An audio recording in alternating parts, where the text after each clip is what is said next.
Ele é um apaixonado por literatura, gosta da obra dos mais diversos escritores possíveis, desde Ken Follett, Fyodor Dostoiévski, Saramago, Kafka, Yuval Noah, dentre outros.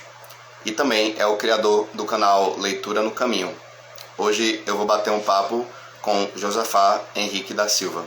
Olá, sejam muito bem-vindos à live aqui do Instagram. Eu me chamo Rafael Solon e sou produtor do canal Leitura em Imagem na plataforma do YouTube.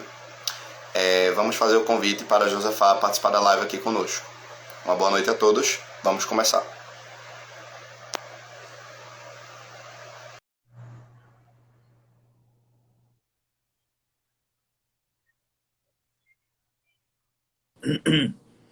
Boa noite, Josafá, como está?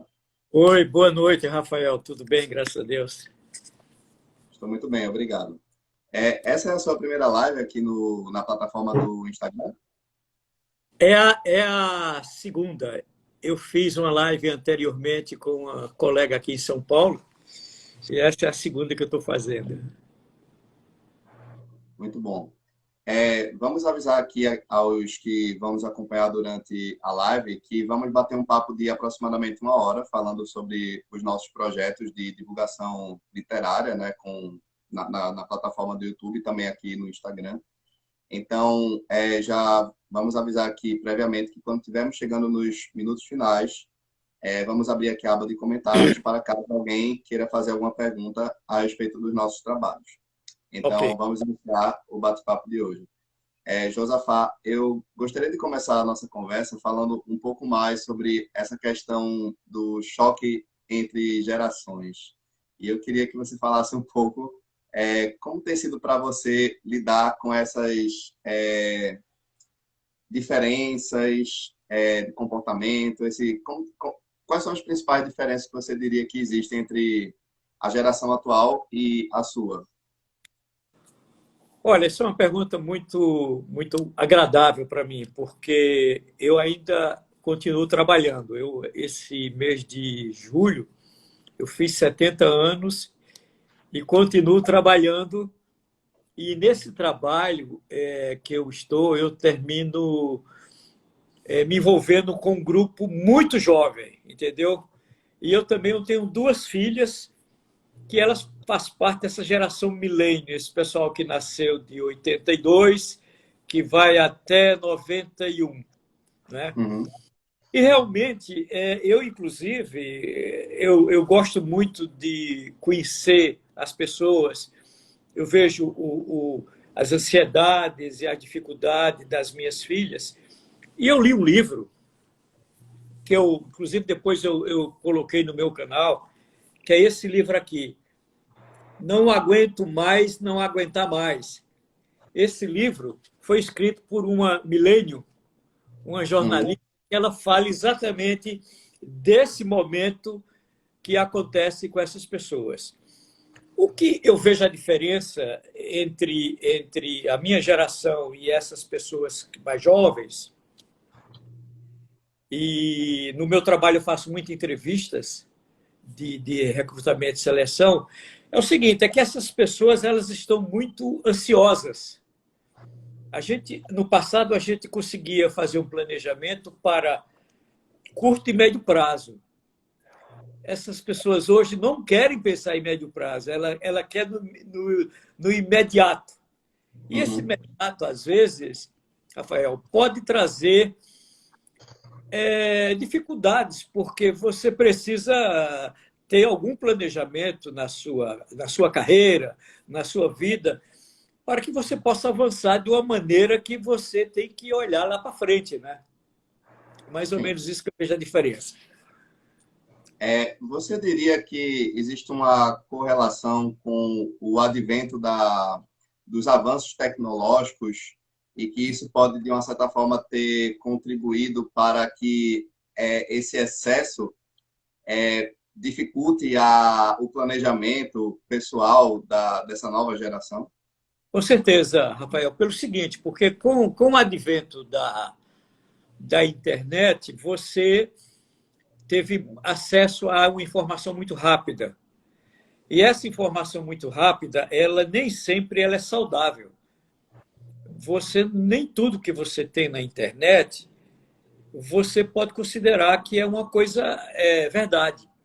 E aí as pessoas foram muito na internet e começaram a mudar de parte a fazer isso e ficaram muito. De tudo, a pessoa era muito superficial, entendeu? Você não consegue mais ter uma atenção para você ler um texto completo.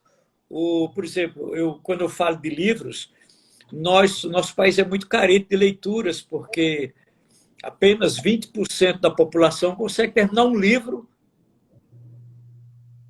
em um ano, não é? E com o advento do celular, eu acho que a coisa ficou mais louca, porque o celular ele virou ele virou um componente do corpo seu. Você não sai mais para canto nenhum sem um celular. E o celular, você fica. O celular é uma coisa muito boa. Particularmente, eu gosto muito do celular. Eu trabalho muito com o celular. Agora, você não pode ser nem escravo, nem ir em todo o que o celular vai te levar. Por exemplo, a mídia social, ela está presente 24 horas na vida de todo mundo, principalmente esses jovens, né? Eu acho que nós estamos vivendo a era da distração. Isso é que é um fato importante, sabe? Sim. Tem um teórico que eu gosto muito, que é o Zygmunt Bauman, que eu acredito que você também já leu algumas das obras dele, que ele fala muito dessa questão da modernidade sólida, da modernidade líquida. Ele também fala que isso vai abrangendo muito a questão dos relacionamentos interpessoais, relacionamentos amorosos. Então, você diria que essa questão dos relacionamentos humanos, até com a questão tecnológica, causa um impacto muito mais grave? Porque hoje em dia, até para estabelecer uma conversa, conhecer alguém, você tem que primeiro pesquisar sobre ela nas mídias sociais.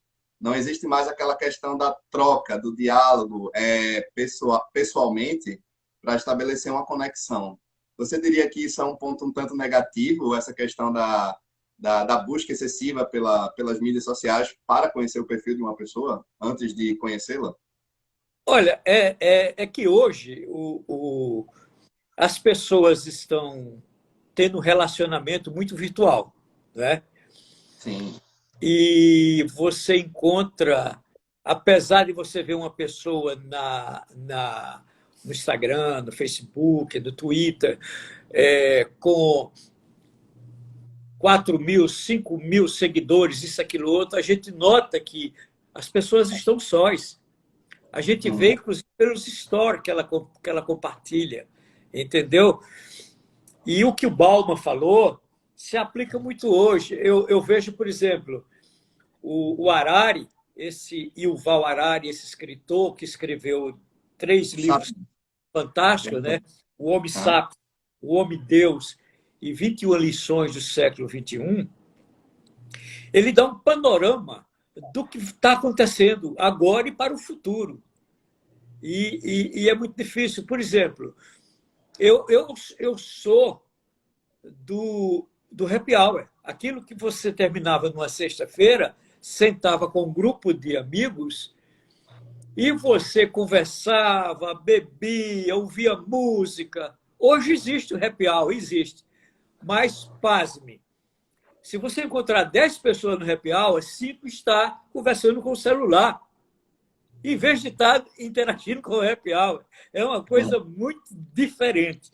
Por isso que nessa relação que você fala de uma pessoa ter um envolvimento maior com outra, ela fica muito mais complexa hoje. Tem? Sim. Eu queria aproveitar também a gente falar um pouco sobre a sua trajetória, porque você nasceu em Caruaru, correto? Depois você se mudou para a cidade do Recife, estudou marketing, né? Fez faculdade de marketing e também é pós-graduado na área. Aí depois você se mudou para o sudeste do Brasil. Como foi para você? Você pode falar um pouco sobre a sua vivência e o quanto isso está relacionado com o seu amor pelos livros, pelas artes, de uma forma geral? Sim, na realidade, eu vou tentar ser resumido, porque é uma história longa, mas, por exemplo, Eu comecei a ter amor pelos livros ainda em Caruaru, na sala onde meu pai tinha um estante. E ele tinha um estante, ele gostava de ler, e dentre os livros que tinha nessa estante, que não era biblioteca, era um estante muito simples, tinha uma coleção da História Universal, que era 6 volumes. Como eu via ele lendo, e você, olha, você geralmente você termina imitando o pai pequeno, né? E eu fui pegar alguns livros, eu já estava lendo, e eu comecei a ler sobre a história universal e fazia pergunta a ele. Depois eu fui para a biblioteca pública lá em Caruaru. E a partir daí eu não parei de ler. E o que eu acho que a leitura trouxe para mim foi o seguinte: como a leitura abre teus horizontes, a leitura é. Se você pega um livro como esse que eu te mostrei aqui, esse livro, ele, ou você pode ler no seu conforto, você pagar R$ 45, ou você assistir um seminário de 3, 4 semanas, de 3, 4 dias e pagar mais e ter que se deslocar. Eu não estou dizendo que o seminário não é importante, mas que o livro também tem essa importância. E aí eu saí de Caruaru, fui para Recife, fui trabalhar na indústria farmacêutica, e lá aconteceu uma coisa bem interessante. Naquela época, eu fui fazer inglês, eu fui estudar inglês. Uhum. Naquela época da minha idade, inglês era uma coisa do outro mundo, entendeu? Não é hoje, que hoje é uma coisa mandatória. Mas eu estudei inglês e fiz aquele curso da cultura inglesa de 4 anos, que são 2 por período. Entende? Uhum. E isso me abriu as portas, porque eu era um nordestino, lá em Recife, olhando para a indústria farmacêutica, que ela tinha muita coisa em inglês, e eu dominava isso. E daí eu fui promovido, eles me mandaram para uma área muito interessante, que era uma área de oncologia, que trata câncer, e eu fiquei nessa área durante 25 anos. E foi uma coisa interessante, porque primeiro eu fui para Milão para fazer uma experiência com esse trabalho que eu iria fazer, que era um trabalho na área de marketing. Depois Uhum. voltei para Recife, eles me enviaram para o Rio de Janeiro, eu fiquei 8 anos no Rio de Janeiro, e daí segui para São Paulo.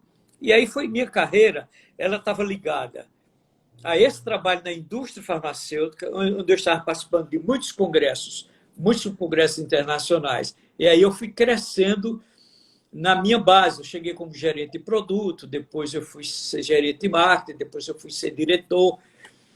E quero te dizer que eu devo tudo isso a essa facilidade que a leitura me fazia. Porque quando eu pegava um material de trabalho, eu devorava, eu lia em inglês, em português, e eu notava que os colegas tinham dificuldade, tinham preguiça, tinham isso e aquilo outro. Eu acho que esse foi o meu ponto que eu te diria assim, que alavancou a minha carreira profissional. Você chegou a cogitar trabalhar na área de idiomas, como um linguista, um professor? Chegou a ter o sonho de seguir a área acadêmica? Não tive, eu vou dizer por quê. Porque quando você entra na indústria farmacêutica, ela é muito sedutora. Tá? Aham. Ela termina te dando uma condição, na época era muito melhor que hoje, te dando uma condição de vida, de qualidade de vida, e essas coisas foram muito importantes para mim, com isso eu casei, eu tive filhas, e, mas como é que se diz? Eu achava muito bonito a carreira acadêmica, de uma modo geral, de literatos, de médicos, isso, aquilo, outro. E como eu trabalhava nessa área de marketing, eu seguia e lia e era por aí, sabe? Eu tive grandes amigos professores ao longo desse tempo, que foram pessoas assim que me ajudaram bastante, me aconselhando nisso ou naquilo. Foi uma coisa muito boa. É, isso é muito bom, né? A amizade que a gente vai desenvolvendo ao longo da jornada, ela contribui bastante. Hoje Exatamente. você está com 70 anos e trabalha como executivo na área de marketing, não é isso? Isso, isso. Na Muito bom. realidade, eu parei na pandemia, tá? Porque eu trabalhei muitos anos como diretor de empresa de multinacional e depois eu me aposentei e abri para mim um escritório para fazer consultoria nessa área. Fazer consultoria nessa área, trabalhar com desenvolvimento de carreira de pessoas, essa questão toda. Mas quando foi na pandemia, eu parei, porque tinha todo aquele medo. Por exemplo, eu, uma pessoa com 68 anos, era uma pessoa de risco, etc. Então, eu fiquei quietinho dentro de casa. E o que eu fui fazer? Eu fui ler bastante e fui aprender a cozinhar com a minha esposa, entendeu? Foi uma técnica que eu fui desenvolvendo e amei, tá certo? Mas nesse período que eu estava terminando a pandemia, uma empresa me chamou para fazer um projeto, eu fiz, e a partir daí eles disseram, não, eu quero que você fique conosco. E eu tô aí. E Você esse diria trabalho é que exatamente, Rafael, com pessoas nessa idade, entre 30 e 45 anos, entende? Por isso que eu tento me relacionar melhor com eles, entendê-los e ser uma pessoa que, com a minha experiência, possa trazer algum suporte de trabalho para eles. Porque eu não estou ali, eu não vivo mais aquele momento de concorrer com ninguém, né? Eu já passei essa fase. Eu estou na fase mais de conselheiro, né? sim, isso é muito bom. Você diria que foi você que escolheu a profissão ou foi a profissão que ele escolheu? Olha, a questão do marketing na minha vida foi porque eu acho que meu pai era um ambulante, tinha um banco de feira em Caruaru, e Hum, pequenininho, ele me levava assim, dia de quarta e sábado, que era o dia da feira, e 5 horas da manhã, 6 horas eu saía com ele, passava o dia lá, vendo toda aquela movimentação. Eu acho que meu mestrado de vendas foi lá com meu pai, vendo ele negociar. Ele tinha um banco de sapatos, de sandálias, etc. e tal, e fazia isso. Isso foi me colocando dentro de mim. Daí eu fui abrindo essa visão quando eu comprava. Por exemplo, eu comprei, para você ter ideia, eu tinha, acho que era 14 anos nessa época, eu comprei a primeira edição da revista Veja que saiu. Eu comprei com o meu dinheiro. Se você tiver curiosidade, vai no Google. A primeira revista é a capa uma foice e um martelo falando sobre o comunismo. E eu folheava aquela revista, né? E lia aquelas coisas e via aquelas propagandas, aquelas coisas. Aí eu acho que daí eu senti que era meu caminho, era o marketing. é uma coisa bem interessante, né? Já foi um aprendizado que você adquiriu vendo o trabalho do seu pai, né? Sim. Exatamente. É. Mas tem uma coisa que eu queria muito também saber a respeito do seu projeto no canal do YouTube. Ele foi acontecendo durante a pandemia? Você decidiu começar a fazer esse projeto de divulgação literária durante o isolamento social? Exatamente, foi. Eu comecei o ano passado, em novembro do ano passado, pelo seguinte, porque por exemplo, eu entrava no avião para viajar, eu viajando muito, eu me sentia assim um ET, eu com um livro e ninguém sem ler dentro do avião, entendeu? Uhum. Meu Deus do céu, que negócio de doido. De repente, de vez em quando eu encontrava um ao meu lado lendo, eu fazia a maior alegria do mundo com aquela pessoa. E eu achei o seguinte, eu digo, não, inclusive na minha família, né, poucos leem, não são todos que estão lendo. E amigos também. Eu digo, não, eu vou colocar nesse canal o que eu li e tentar estimular, e eu sempre falo lá, quando eu estou dizendo, eu digo, olha, o objetivo aqui é espalhar livros nesse país tão carente de leituras, né? Porque eu acho que se o Brasil fosse um país que lesse, um país que tivesse isso, nós estaríamos numa situação muito melhor que estamos hoje. Uhum. Entendeu? E aí, simultaneamente, eu fiz o canal do Instagram, do YouTube. Aí no Instagram eu todo dia eu posto, eu acho para mim um divertimento fazer isso, sabe? Eu posto sobre um livro, sobre uma situação. E no YouTube, uma vez por semana, quando eu tenho tempo, que eu leio um livro, eu coloco. Hoje mesmo eu coloquei lá no YouTube um livro que eu li durante esses últimos 10 dias. Foi um livro que me encantou, que foi uma indicação de uma amiga minha que mora nos Estados Unidos. Ela disse: Josafá, leia Persépolis. É um ótimo É um, quadrinho. pois é, um Excelente. livro em quadrinhos. E, rapaz, eu li, eu fiquei apaixonado pela história da Marjane, aquela garota que, com 10 anos, foi obrigada a usar o véu islâmico. E aí vai contando a história dela toda, né? É. Entende? Tem Aí, hoje mesmo eu postei, hoje é o último livro. É.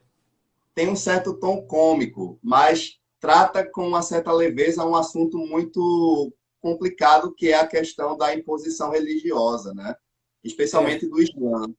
Mas eu acho que no início, o que mais me cativa no Persepolis é ela fazer essa quebra, de trazer uma certa comédia, porque ela quer ser uma profeta. é, Mas não existem profetas mulheres. Então, o que eu mais gosto no Persepolis é essa quebra do paradigma, de tratar um assunto tão pesado como as religiões mais conservadoras, frente ao público feminino. Então, é algo que eu gosto muito, né, no Persepolis. é, Tem um Mouse, eu acho que Mouse e Persepolis são os quadrinhos que mais me cativam, né? Mouse falando sobre a família do Art Spiegelman, que sobreviveu ao Holocausto, e o Persepolis, né? Como você mencionou, diria que são dois dos quadrinhos mais relevantes de serem lidos. Vamos é. aproveitar aí essa deixa de falar um pouco sobre literatura.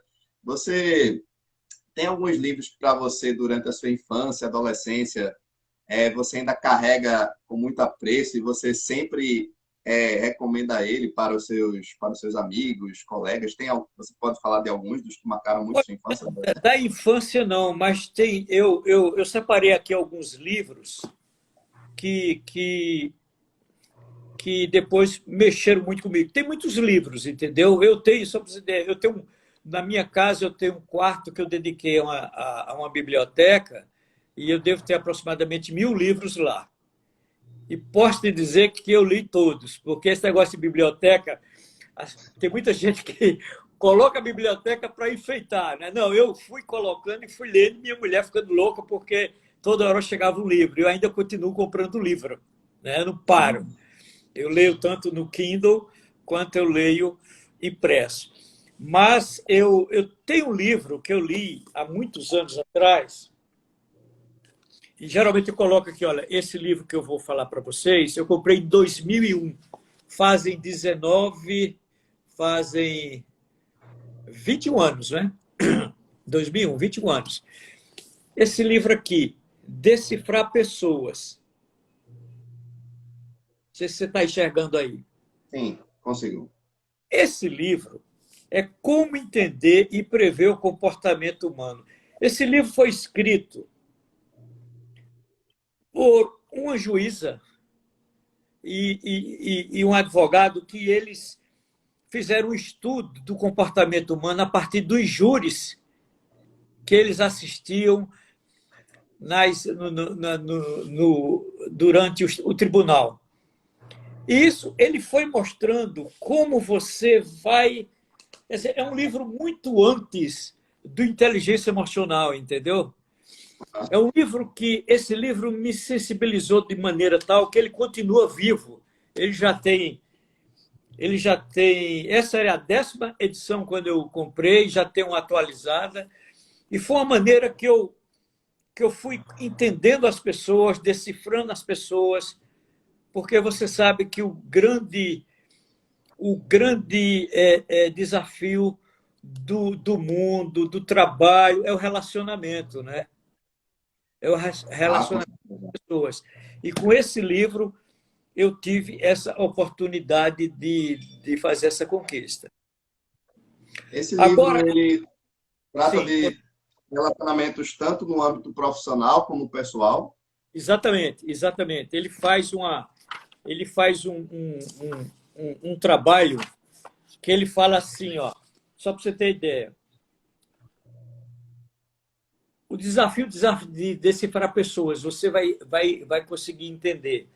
Depois, a aparência física, a linguagem corporal, vendo as pessoas no ambiente, no contexto. Não é o que você diz e como você diz, mas aprendendo a ouvir além das pessoas. Ele vai mostrando que você tem que. Ele te dá umas técnicas para você conhecer a pessoa além do que ela está falando. É um negócio bem interessante, sabe?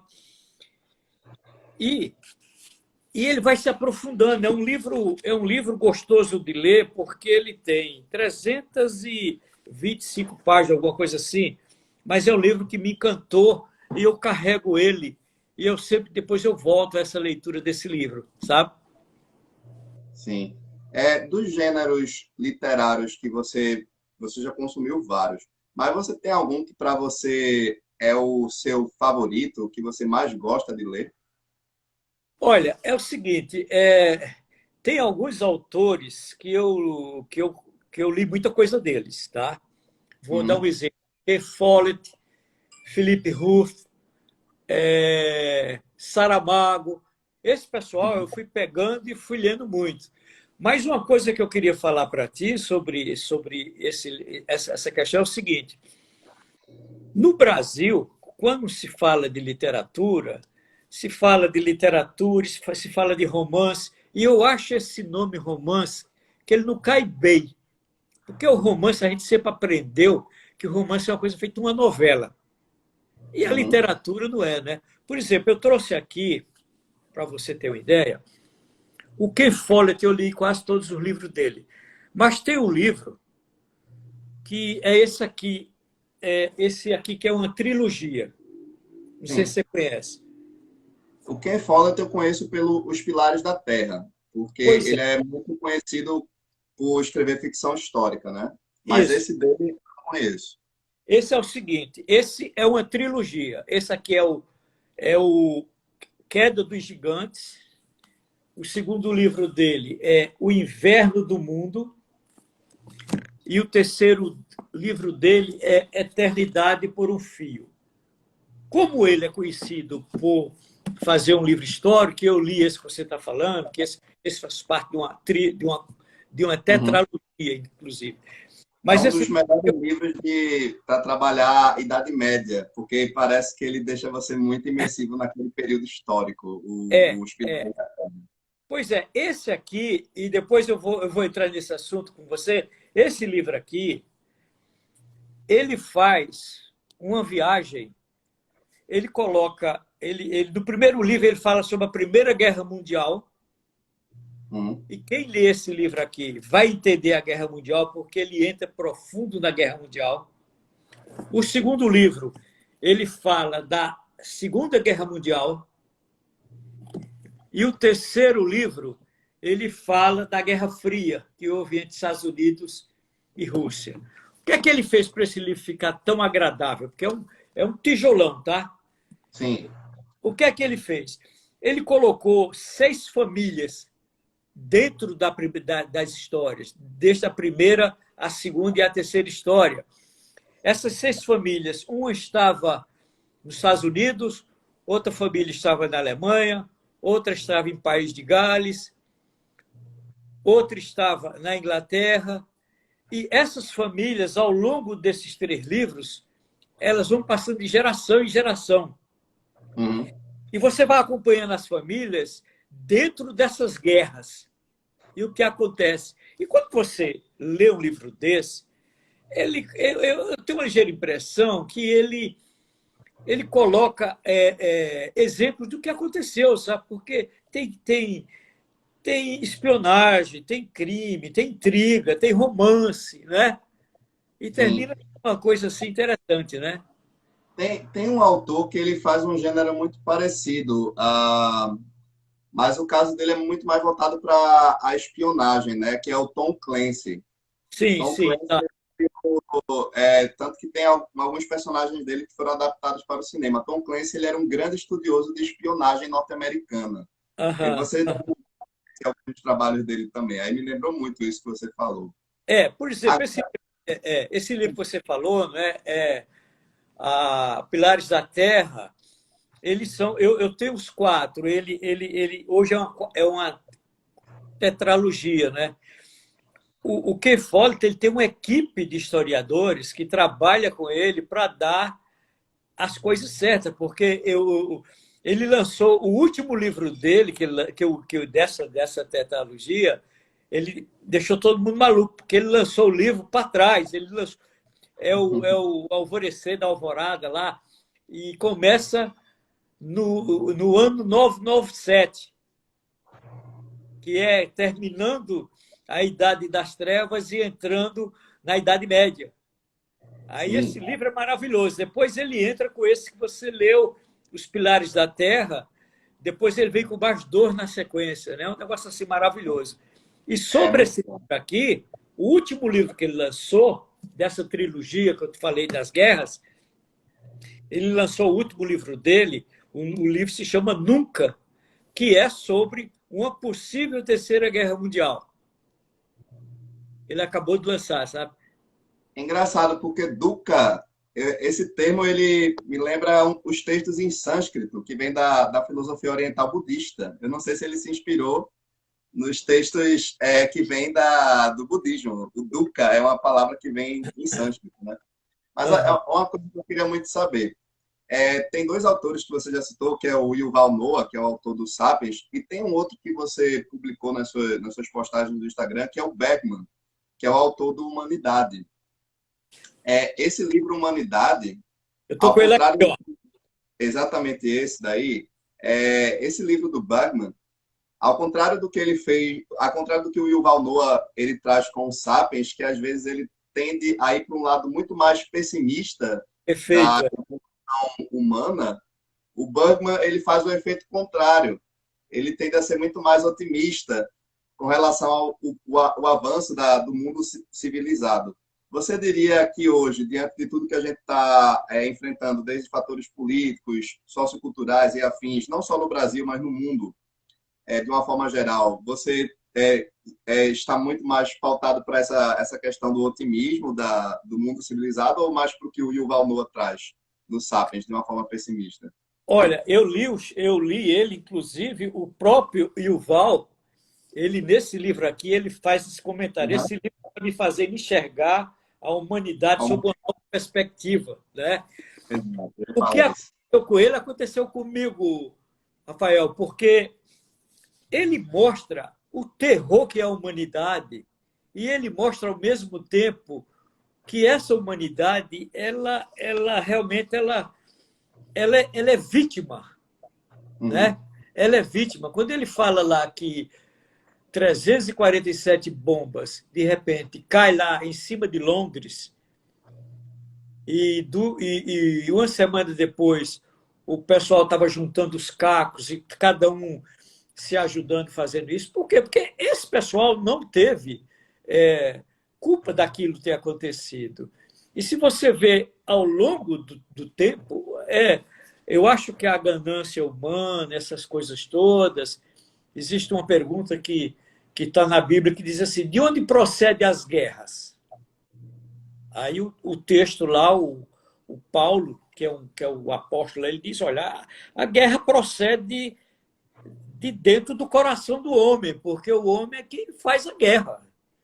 E nós somos vítimas, né? Eu posso te dizer que depois que eu li esse livro, eu fiquei encantado e me deu mais alegria, porque eu estava muito pessimista. Depois da pandemia, pessimista com o que o Yuval falou do futuro, que é uma verdade que ele está falando, não é nada mentira, é uma verdade, mas eu também entendo que você é quem tem que mudar a partir de você o ambiente ao seu redor. Mesmo que tenha dificuldade, que você tenha uma pessoa má no seu caminho, no seu trabalho, nisso, mas você tem que fazer a sua parte e mudar a partir de você. Eu acho que eu sou esse otimista aqui desse cara aqui. O que eu gosto desse material é exatamente isso, porque eu sou uma pessoa que eu tenho muito essa visão de que a mudança tem que vir primeiro de dentro para depois ela se materializar fora. Porque quando você sente as mudanças que estão dentro de você, você tem o ímpeto de mudar a sua realidade. Então, eu sou uma pessoa que eu acredito muito numa mudança individual para depois ela ser pautada numa mudança coletiva, entendeu? Sim. Então, primeiro tem que ser uma mudança individual para você causar uma mudança nas outras pessoas, senão não é possível fazer isso. E eu falo isso até em questões políticas, né? Envolvendo tudo que a gente está passando no Brasil atualmente. Mas, assim, vamos aproveitar e falar um pouco mais sobre a sua paixão cinematográfica, porque tem algumas postagens que você colocou no seu canal no YouTube de filmes que eu considero são muito bons. Você até fez um excelente que é baseado num livro, As Aham. Sandálias do Do Pescador. pescador. É um filme que eu tenho ele aqui separado, mas eu ainda não assisti, que é um filme muito antigo, né? Mas eu tenho Digo, essa pretensão. E você também tem um filme que eu gosto muito, que é o Na Natureza Selvagem, que também é baseado num livro, né, que conta a história verídica do Christopher, que foi um rapaz que abandonou a vida, digamos assim, acadêmica, uma carreira profissional para se tornar um nômade, né? Eu é, queria que você trouxesse um pouco mais do seu olhar como consumidor de cinema. Você pode falar um pouco mais sobre as suas paixões cinematográficas? claro. Olha, cinema, eu vou voltar lá atrás. Existia, na minha época, eu era pequeno, existiam os matinês, que era o cinema do domingo à tarde. E todo Aham. domingo à tarde, e todo domingo à tarde a minha mãe pegava na minha mão mais dois irmãos e nós íamos para o matinê. Eram os cinemas, eram os filmes assim, de curta duração, de 40 minutos. Aí tinha o Cavaleiro Negro, tinha o Roy Roger, tinha não sei o quê, não sei o quê. E isso me encantou, né? Cinema para mim, cinema, livro e viagem são as coisas que eu diria a você que me movem. E, por Uhum. exemplo, como hoje eu tenho uma agenda mais tranquila, eu separo um dia na semana para ir para o cinema. Apesar de ter a televisão com todos esses streams que são maravilhosos, mas eu gosto do ambiente da tela grande e eu vou sozinho. Eu me dou o privilégio de ir, eu compro uma pipoca. Antigamente eu comprava uma Coca-Cola, hoje eu levo uma água mineral com gás, com a pipoca e vou assistir um filme, sabe? Uhum. E aqui em São Paulo, graças a Deus, você tem opções de cinemas que apresenta filmes que não está nesse circuito muito comercial, entende? Do Cinemark, essas outras coisas. E aí eu tenho a oportunidade de ir assistir muitos filmes. Eu gosto muito de filmes europeus, filmes asiáticos. Esses dias eu assisti um filme iraniano, porque são nesses cinemas que passam. E quando o Uhum. filme é muito bom, eu também consigo assistir aqui. Por exemplo, tem um livro esses dois livros que você falou, que eu comentei no meu canal, eu assisti no streaming, né? Por exemplo, Sim. Natureza Selvagem está lá no Amazon Prime. E outro livro que eu gostei muito, que é de uma escritora, que foi o primeiro livro que ela lançou aqui no Brasil, que chama Magda Zabor, foi o filme A Porta. E esse filme A Porta, ela é baseada no, quer dizer, o livro dela é A Porta e eles fizeram uma adaptação para o cinema. Uhum. E esse filme está no Prime Video também, A Porta, que é um filme muito bom, sabe?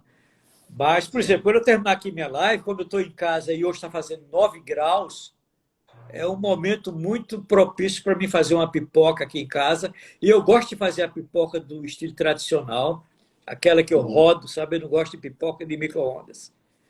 E Sim, vou, sim, sim. e vou escolher um filme aqui no Netflix ou no Amazon Prime para assistir. Mas eu amo cinema. E eu vejo que você é uma pessoa que discute muito cinema, né? Sim, é um assunto assim, porque eu também cresci cercado, né, a minha família, de uma certa forma, contribuiu muito por esse amor pelo cinema. Eu nasci na década de 90, né, então eu me lembro muito dos VHS, né, tinha muito Isso, VHS para assistir, aí quando não tinha, porque hoje está tudo muito no serviço de streaming, né, as pessoas esquecem do prazer que era você escolher o filme que ia assistir numa locadora de vídeo. exatamente. Um hábito também que se perdeu, que eu sinto muita saudade, né? É a mesma coisa que você ir para a livraria. Você vai para a Isso. livraria para escolher, na locadora você ia para escolher qual filme você assistir durante a semana. Então, são certos prazeres que se perderam com o tempo, É, que eu é sinto verdade. muita falta. Mas é engraçado, porque eu também tenho uma predileção muito por filmes dramáticos.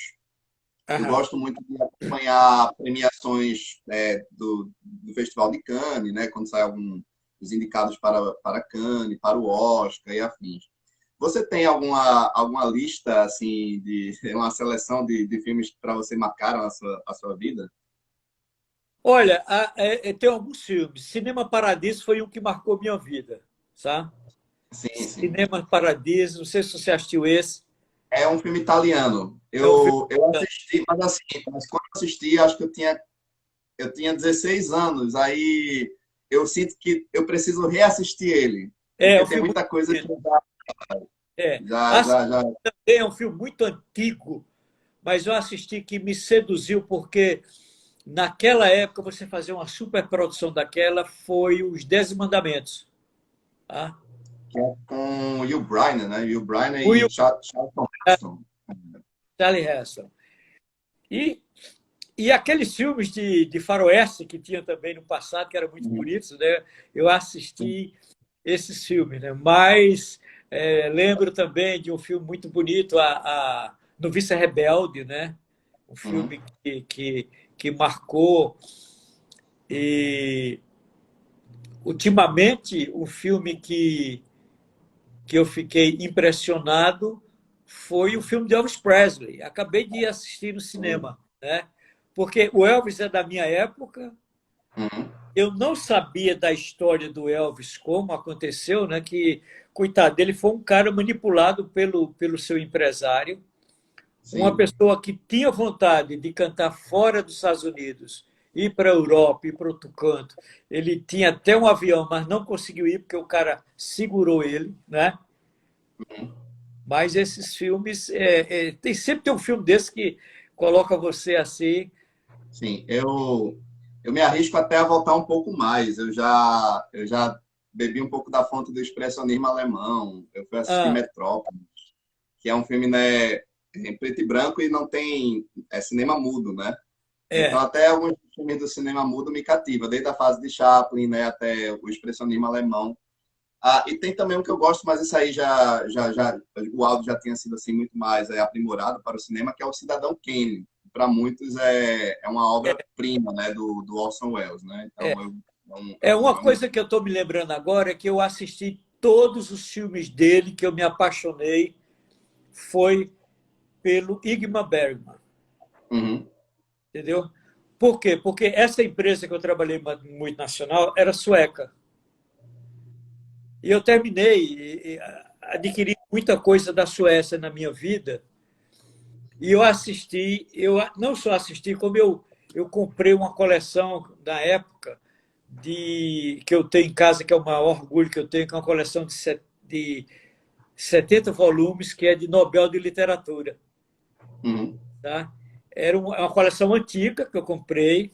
Ela vai de 1901, que foi o primeiro cara que ganhou o Nobel, até 1969. E é um livro de capa dura.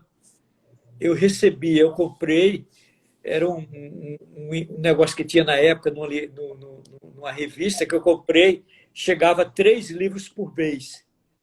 E eu fechei essa coleção de 70 livros, que é um tesouro que eu tenho, sabe? Porque, só sim, para você ter ideia, esses livros, ele fala por que o cara ganhou o Nobel, ele fala o discurso do cara, ele mostra o discurso dele, depois a melhor obra dele. uhum. Né? Aí eu É, termino.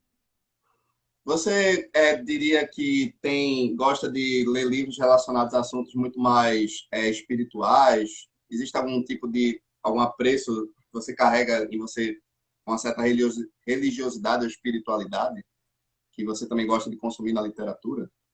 Eu gosto pelo seguinte, porque eu sou de tradição evangélica, né? Eu sou presbiteriano. Eu Uhum, nasci no lar evangélico. E quando você é pequeno, você termina estudando, você lê muita Bíblia, né? sim, Eu li a Bíblia, o Velho Testamento para mim são histórias fantásticas de crime, de sedução, disso, daquilo, daquilo, tem tudo. E grande, eu Li alguns livros, e tem um autor que eu sou apaixonado por ele, eu li mais de 20 livros dele, que se chama C.S. Lewis. As Crônicas de Nárnia, né? Que ele Ah, era católico, assim como Tolkien. Tolkien e C.S. Lewis, eles eram contemporâneos, né? E eles exatamente. admitem o quanto o catolicismo, né, influenciou muito as obras dele, né? Pois é, eles eram muito amigos, né? Eles estavam na mesma universidade, lá em Cambridge, eles eram muito amigos. Eles, no fim do dia, eles tinham uma espécie de um happy hour, que era eles sentavam para fumar um charuto e tomar um chá, e era ele, o Tolkien, mais três caras, ele fala isso. Eu tenho um livro sobre essa história da amizade dos dois, não é? E o C.S. Lewis ele é interessante, porque ele tem várias fases de escrita dele. Ele tem essa fase que ele escreve um livro para crianças, que na realidade é um livro para crianças e adultos. Depois ele escreve uma trilogia espacial, que é para adolescentes, muito boa. E depois ele começa a escrever livro para adultos, né? E tem livros dele fantásticos, como O Problema da Dor, O que São Milagres, né? E eu me encantei com essa obra. E o que é que eu faço? Durante a semana, de segunda a sexta, a sábado, eu sempre posto meus livros, minha literatura, minhas coisas. E no domingo, eu faço uma postagem que eu boto assim, uma conversa espiritual no Instagram. Porque é o Sim. seguinte, eu acho que o homem ele tem que ter esse lado espiritual. Ele não pode ser só um lado material, entendeu? Ele é até lógico e científico. Às vezes a lógica, ela tende a, de uma certa forma, atrapalhar a nossa espiritualidade também, né? Ser Exato. lógico demais atrapalha. Aí eu dou um toque, né? Eu dou um toque rapidinho, não vou, eu não estou fazendo nenhuma pregação para nada, eu coloco alguns escritores que ele trata da espiritualidade, né? E eu dou um toque assim no domingo de manhã, quando eu acordo, eu faço isso e mando. Mas é a maneira que eu acho que o ser humano tem que ter esse componente de fé, né? Uhum, Porque tem uma definição de fé que é o seguinte: a fé é a certeza das coisas que você não vê, uhum, né?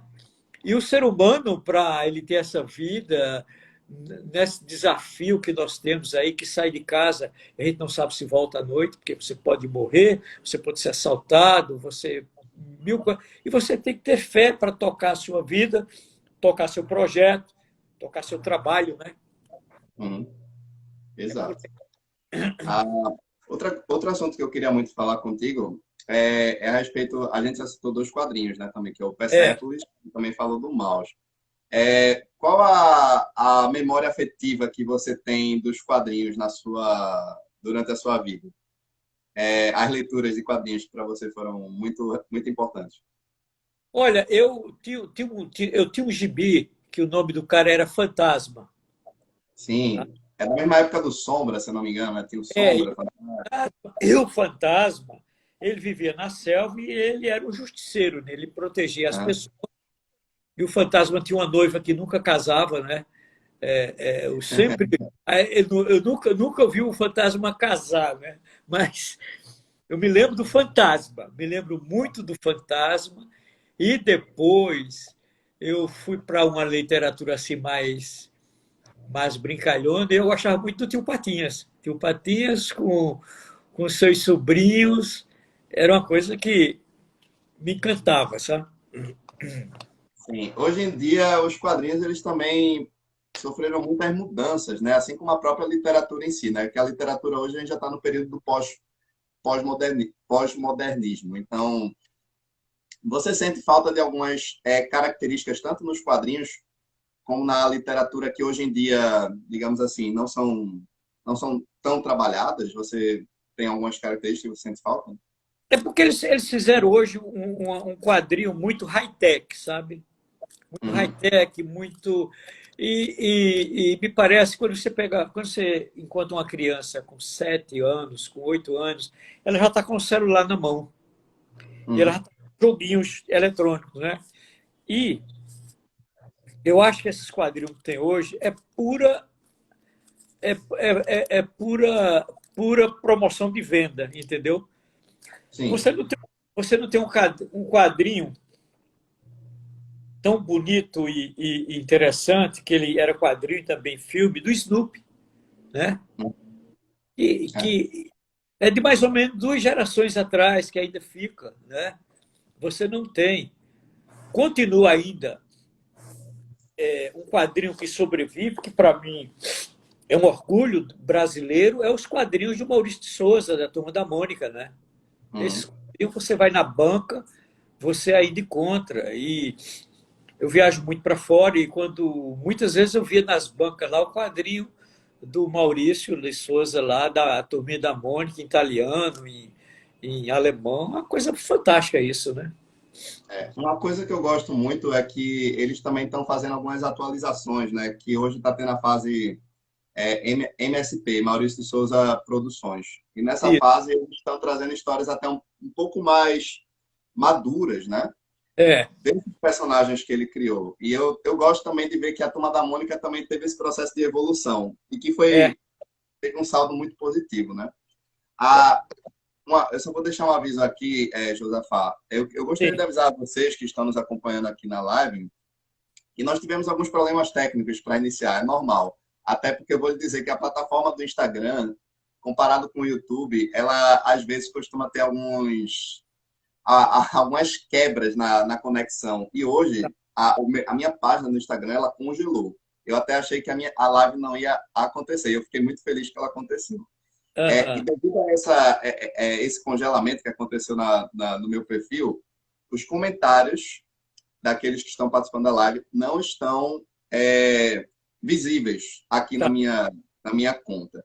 Então, eu não vou poder ler os comentários de vocês durante essa live, mas caso vocês queiram deixar perguntas, tanto para mim quanto para a Josafá, sobre o nosso trabalho, tanto aqui nas mídias sociais como também no YouTube, sintam-se à vontade para conversar conosco no direct do Instagram. Vocês são muito bem-vindos, até porque muito do que a gente produz não é só uma coisa que a gente quer guardar para si, é o desejo de compartilhar nossas paixões para com as outras pessoas.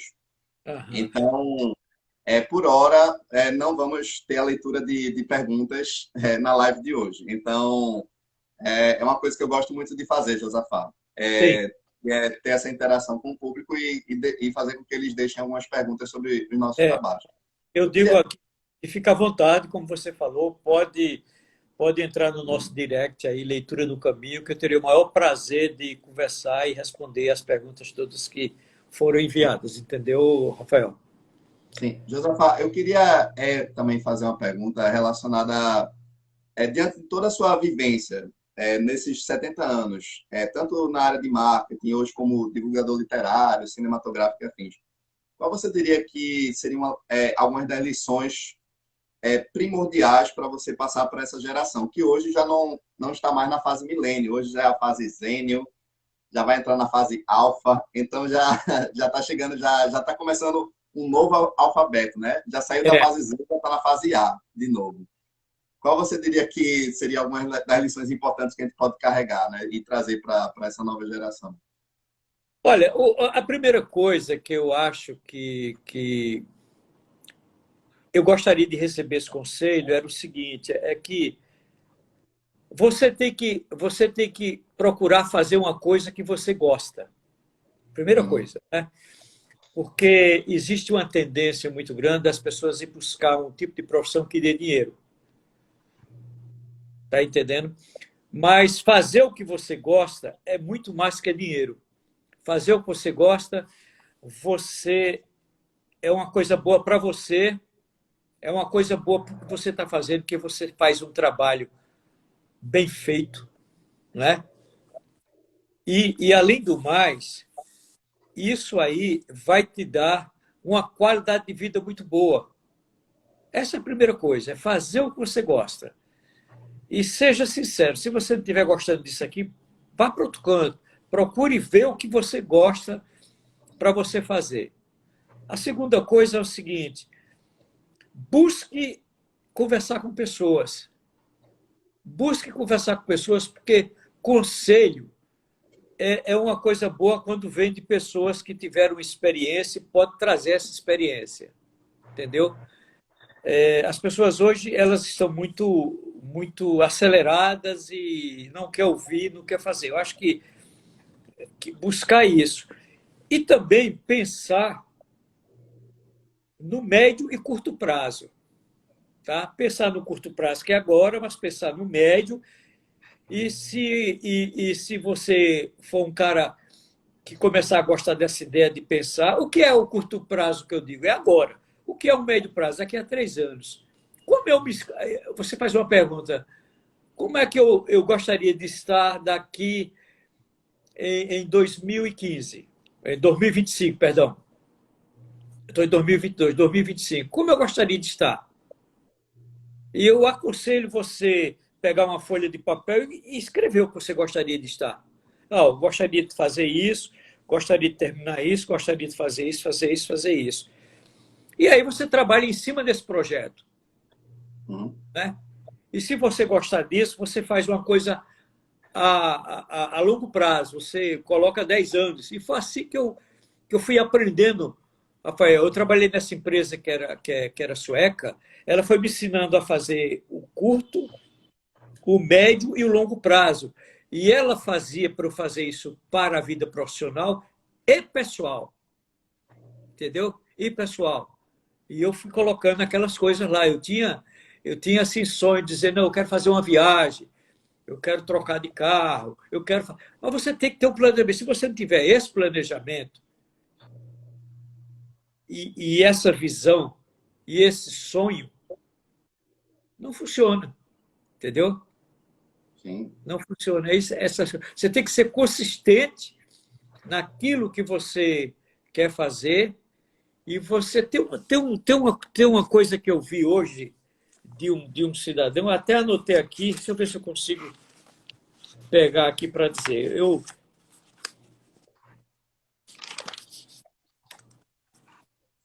Você conhece alguns livros também pautados na parte de desenvolvimento pessoal, que, além dessa experiência que você teve na Suécia, existiram alguns livros de desenvolvimento pessoal que também contribuíram mais ainda para a sua carreira? Sim, eu tenho um livro. Só me dá um minuto que eu vou pegar ele ali para mostrar a você. Tudo bem. Enquanto isso, eu vou ficar aqui aguardando. Mas, pessoal, lembrando que essa live, como eu falei, ela vai ter um prazo de 1 hora. Eu vou só estender um pouquinho mais, porque nós tivemos alguns atrasos para começar a produzir esse conteúdo. Então, vamos ficar mais alguns 10 minutinhos antes de encerrar, tá bom? Olha, respondendo a sua pergunta, eu tenho esse livro aqui, Descubra Seus Pontos Fortes. Entendeu? Esse livro eu li, me encantei, eu apliquei em algumas equipes que eu trabalho e atualmente eu estou fazendo esse livro em outra equipe. Qual é o objetivo desse livro? Esse livro aqui é o seguinte: o Instituto Gallup fez uma pesquisa com 1.600.000 empregados ao redor do mundo. E ele ficou surpreendido que apenas 20% desses empregados fazem o melhor todo dia. Apenas 20%. Entendeu? E aí ele explica por quê. Porque ele disse que... Por que que não faz o melhor? Porque às vezes você está no lugar que você não gosta, você está porque você está pelo salário, você está porque, de repente, não sei, uma série de coisas. E aí, se você for, por exemplo, em qualquer lugar que você for, de cada 10, você vai encontrar 2 pessoas que estão trabalhando de uma forma radiante, fazendo a coisa acontecer, e 8 não. Você vai ver isso se você for num barzinho, vai ter um cara que vai atender você bem, chega outro que está só marcando ponto. Se você for fazer um check-in no hotel, ficar 3, 4 dias, você vai ver os funcionários que te tratam muito bem e aqueles que estão fazendo por obrigação, né? E esse livro, ele é o seguinte, ele descobre seus pontos fortes ele faz com que você, à medida que você lê, você vai descobrindo onde você é bom. Porque no passado, Rafael, a criança, e eu sou desse passado, e ainda acontece hoje, a criança, quando chegava em casa com um boletim escolar, a mãe ou o pai pegava, estava assim, português 10, geografia 10, não sei o que 10, matemática 2. A mãe ficava preocupada e botava uma pessoa e forçava uma barra para que ele fosse 10 em matemática. Ele nunca iria ser, porque não é o estilo dele, né? É exatamente aquilo que ele mostra aqui. E aí esse livro, ele no final, ele tem isso aqui, ó, que é feito uma raspadinha. Aí, Uhum. tá vendo aqui? Tô vendo. Aí você raspa e tem um código que é só para você e só serve uma vez para esse livro. Aí você Uhum. entra no site, é um site americano, e você responde as perguntas, mas já está traduzido em português. Você responde 30 minutos de perguntas sobre você, sobre sua cabeça, sobre o que você está fazendo, não sei o quê. E no final, ele te dá os 5 maiores talentos da sua vida. E a partir Coisa desses, boa. e a partir desses 5 talentos, você vai trabalhar ele para fazer isso. Eu posso te dizer, agora mesmo eu estou terminando um desenvolvimento com a equipe e Sim. eu pergunto para as pessoas, digo, e aí, seus talentos? Eles, nossa, mas bate certinho comigo, bate certinho comigo. E esse é um livro maravilhoso, viu? Esse é um Sim. livro que eu recomendo a Acho que quem seus quer. qual o autor desse livro? Tom Clifton, aqui, ó, Sim, tô vendo. tá? Pronto. Então fica até a dica para aqueles que nos acompanharam durante a live, para caso vocês queiram descobrir seus pontos fortes, seguir exatamente. Procurar, né? Provavelmente esse livro deve estar disponível em Amazon, Mercado Tá, Livre. tá, tá no Amazon, tá em livrarias aí, ele está, que ele é muito vendido, sabe? Ele é muito vendido.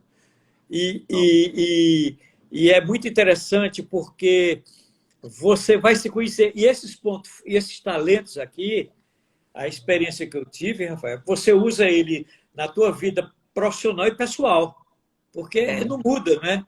Você usa com a Sim. tua esposa, com teu filho, com teus amigos, né? Sim, É um excelente. negócio Eu tenho uma curiosidade, Josafá. assim. Durante a sua vida, você chegou a ter um período que você decidiu seguir a carreira de escritor? Você pensou, nossa, acho que eu vou deixar alguma coisa para o mundo, crônicas, poemas, alguma obra de literatura? Você cogitou, em algum momento da sua vida, também trabalhar como escritor? Olha, eu, eu, eu, eu comecei e tá no meu computador 2 livros que eu comecei. Um livro que seria assim: a vida pode ser abundante. Uhum. Depende de você. Claro que isso não é o título, mas é o contexto. E eu falo um Sim. pouco da minha vida, o que você pode ter de vida abundante. E o outro livro é um romance, uma ficção que eu fiz. Mas não terminei, Rafael. Tá no meio do caminho, por quê? Porque depois vieram outras coisas, mas está lá. Eu pretendo terminar, porque esse livro, eu fiz uma coisa muito parecida com o Ken Follett. Ele mistura Uhum. realidade com ficção e tem um pouco da minha biografia no meio que eu misturo com outros personagens, entendeu? Você diria que ele é uma ficção histórica, assim como as obras do Ken Follett, o seu livro? Ela é o seguinte, eu vivi um período viajando muito para uns congressos médicos, né? Com Uhum. esse laboratório. E lá eu conheci muitos locais. E teve um local que eu conheci que eu me apaixonei. Se chama Liechtenstein. É um Uhum. país pequenininho. Eu fui para a capital, Vaduz. E eu passei um tempo lá e depois voltei. E, e me deu um insight de fazer um livro naquele local, porque é uma cidade, um país que ninguém conhece, no fim do mundo, um pessoal que tem uma cultura totalmente diferente, um alto poder aquisitivo. E eu fiz um livro como um sujeito saindo do Brasil, indo para aquela cultura ali e convivendo com aquelas pessoas, sabe? Sim. E aí eu coloquei amor no meio, coloquei romance, coloquei uma série de coisas, né? É uma ficção, mas é uma ficção misturada com realidade. Você já tem planos para publicar essa ficção e juntamente com os seus dois livros, você já tem planos de publicar esses dois? Eu acho que esse primeiro, entendeu? Esse Uhum. primeiro, porque eu não diria que agora, mas é um livro que eu venho trabalhando, venho devagar, e é aquele livro que eu cito músicas que fazia parte do contexto, e eu coloco a música. Se o cara, por exemplo, eu gosto de, quando eu leio um livro, por exemplo, do Ken Follett ou de qualquer outro, se ele falar de um quadro, eu paro, vou lá no Google e vejo o quadro qual é. Uhum. Se ele falar de uma música, por exemplo, tem um livro de um escritor japonês que ele cita muito algumas peças musicais e eu paro e vou ver, entendeu? Até para entrar no clima da leitura, né? Aí esse livro eu acho que eu vou terminar ele depois. Vai ser o É, primeiro. eu já vi entrevistas de alguns escritores nacionais, acho que foi até o Eduardo Spohr, que ele falou que é, ele sempre recomenda para os escritores que, caso você não teve a oportunidade de viajar para tal local onde está situado o seu romance, utilize a internet, né? Use É, o Google. Hoje em dia tem o Google permite a localização, né? O mapeamento de certas regiões, né? exatamente. Através da lente, né? Os carros ficam passando e vão tirando fotografias.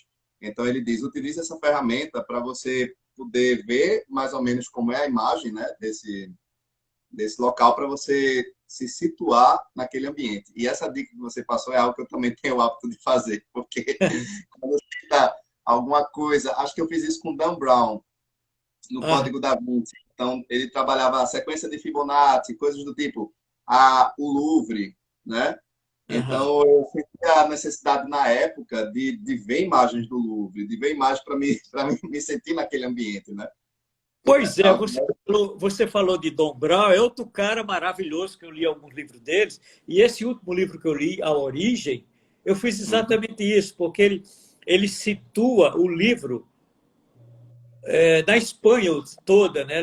Uma hora ele está numa região, outra hora ele está em Barcelona, inclusive quando eu li esse livro, eu estava em Barcelona lá, que a minha filha morava em Barcelona, eu tenho uma filha que mora fora, e eu fui ver alguns desses locais que ele fala lá no livro, sabe? E o Dom Brown é o seguinte, ele tem uma percepção quando ele fala que ele vai no detalhe do detalhe. Se você ler no livro, você vai ver isso em loco, né? É um negócio maravilhoso. Eu gosto muito dessa sensação de imersão. Eu diria que a literatura, diferente do cinema, ela trabalha muito mais a nossa criatividade em vários Exato. aspectos, porque é um exercício de projeção. Você está criando uma projeção sua naquele lugar.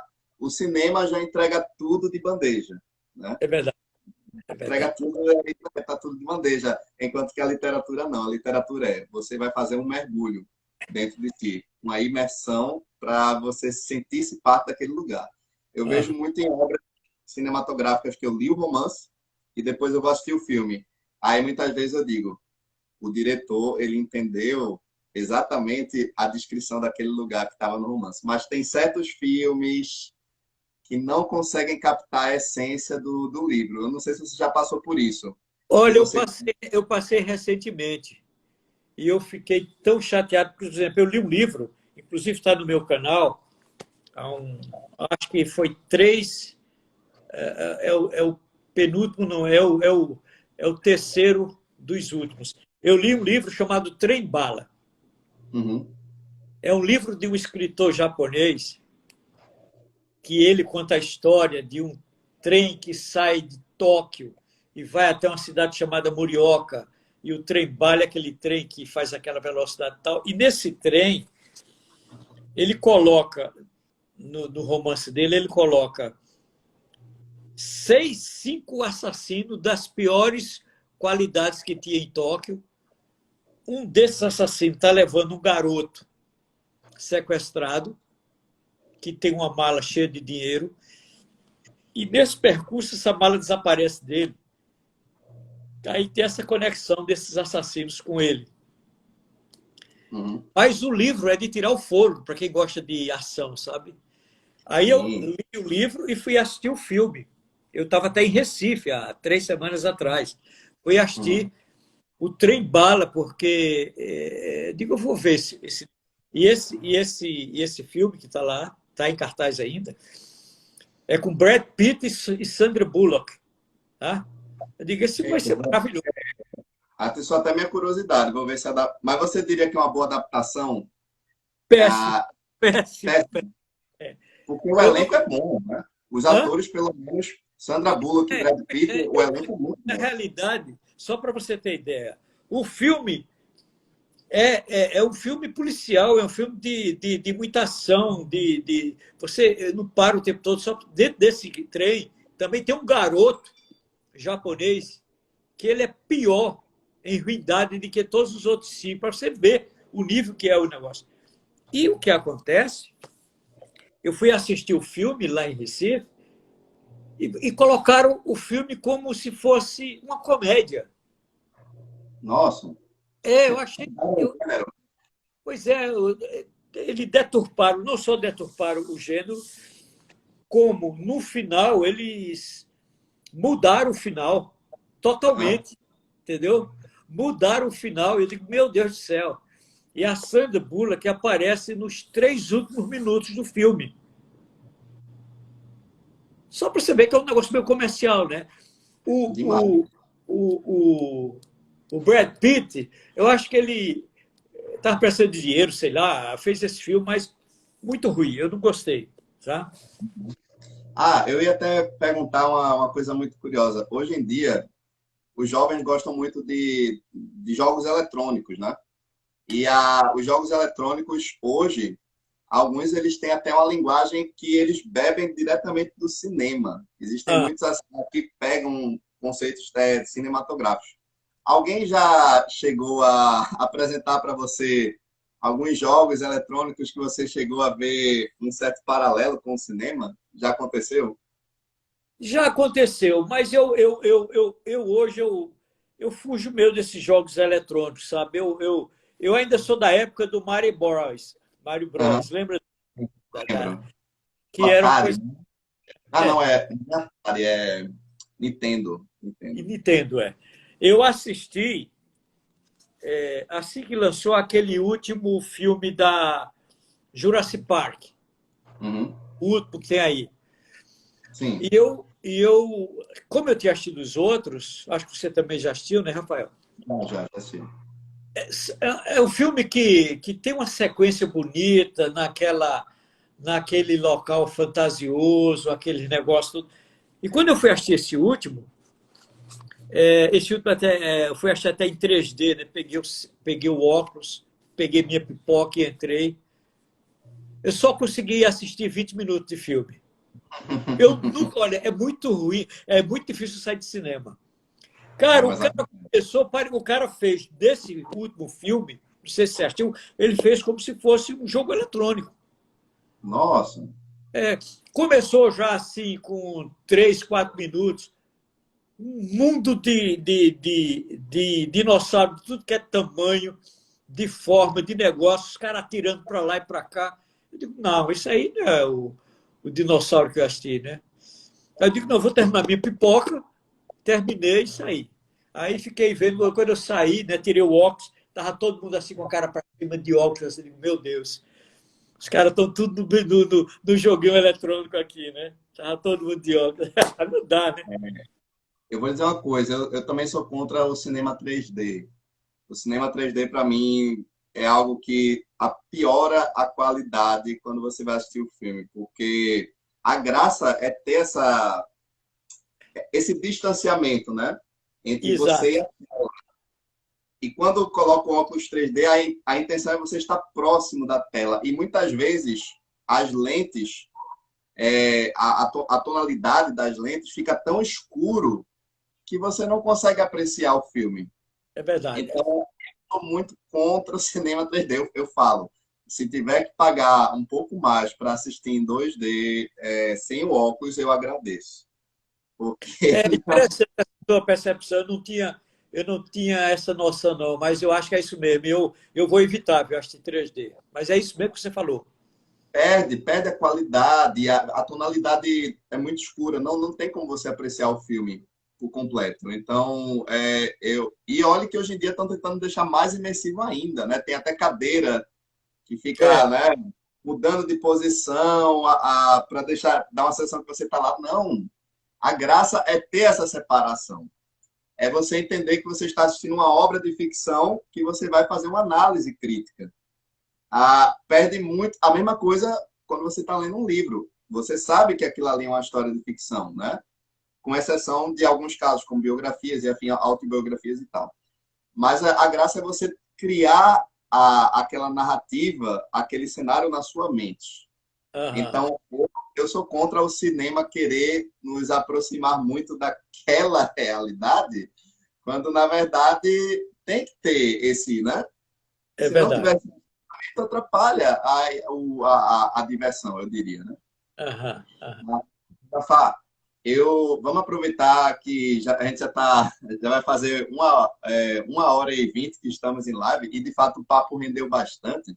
Eu vou aham. fazer um convite para a gente fazer outras lives futuramente, pode ser até no seu canal no YouTube. Eu ainda estou estudando possibilidades para trazer o conteúdo para o meu canal. Tá. Então, sempre que possível, a gente pode remarcar e até bater um papo sobre um livro que Um livro, nós, né, podemos encontramos, fazer. um filme, que aí a gente vai dedicar e conversar exatamente sobre esse assunto. Para mim Mas eu será um queria, prazer, Rafa. Para mim será um prazer, viu? Você deixa essa live gravada aí no seu. Você eu consegue deixar? costumo, eu costumo deixar, mas o problema é que, como a de hoje, os comentários não ficaram salvos, isso já aconteceu antes do meu perfil. Que teve um problema técnico que não apareceu e a live ela não foi pro meu Instagram. Mas assim que terminar a live de hoje, eu já vou botar na opção de compartilhar e torcer para que vá. Porque já aconteceu um problema técnico, mas não é um problema meu. É um problema da plataforma. Então, eu já falei isso várias vezes. Gente, teve uma entrevista que eu perdi, eu tive que refazer a entrevista, porque a plataforma do Instagram, ela congelou. E congelou mesmo. E aconteceu hoje, da mesma forma como ele falei. Então, estou torcendo para que a Tá. nossa bate-papo fique salvo. Mas caso não fique, nós vamos refazer ele, nem que seja no YouTube, nem que seja aqui. Oportunidade não vai faltar, não é mesmo? Tá ok, Rafael. Fica à disposição e a gente está aqui. Eu gostei muito de conhecer você, seu trabalho e estamos juntos aí Eu também nessa. gostei muito, Josafá. Eu queria Viu? também agradecer a todos aqueles que nos acompanharam durante a live até agora. Muito obrigado a todos, porque tirar uma sexta-feira, que é um dia que hoje agora tem o famoso sextou, né? Que as pessoas vão sair É, para beber, para comemorar. Esses que ficaram aqui nos acompanhando, vocês são guerreiros. Então, tem que ter muito amor por cinema e por literatura para ficar, não é? ok. Então, agradeço muito a vocês. Foi muito bom trocar essa ideia com o Josafá e também com todos aqueles que nos acompanharam. E sintam-se muito à vontade para conversar conosco aqui nas redes sociais. Josafá, muito obrigado, meu amigo. Foi muito bom conversar com você. Aprendi muita coisa, até as dicas que você me passou, algumas eu nem conhecia e foi Aham. excepcional. Então, desde já, eu agradeço. Tenha uma ótima noite e a gente vai conversando, tá bom? Obrigado, obrigado, Rafael. Uma ótima noite para você também e todo mundo que está por aí. Um abraço. Agradeço a todos. Tenham uma boa noite. Até Boa a noite. próxima. Até Tchau, a tchau. próxima.